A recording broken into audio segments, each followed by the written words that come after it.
بسم اللہ الرحمن الرحیم۔ السلام علیکم دوستو۔ رات کو دونوں میاں بیوی بیٹھے باتیں کر رہے تھے کہ اتنے میں آواز آئی، بہو تھوڑا کھانا ملے گا۔ سسر نے تالا لگے فریج سے سہارا لیتے ہوئے کہا۔ بیوی باہر آئی اور منہ پر غصہ چڑھاتے ہوئے بولی، یہ وقت ہے کھانے کا؟ پتہ نہیں کافی دیر سے دل گھبرا رہا تھا۔ دل گھبرانے پر لوگ پانی پیتے ہیں، لیکن آپ کو بس کھانے کی پڑی رہتی ہے۔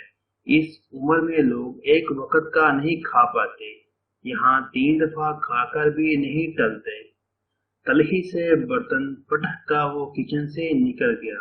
اسی رات سسر کا انتقال ہو گیا۔ بہو بیٹے نے 40 دن تک غربا میں 3 وقت کا کھانا تقسیم کر کے سب کے دل جیت لیے۔ تم دنیا میں کامیاب ترین انسان بن سکتے ہو۔ اگر ماں باپ کی قدر کرنی ہے تو ان کی زندگی میں کرو، نہ کہ ان کے مرنے کے بعد۔ لوگوں کو کھانا کھلا کر، ان کے دل جیت کر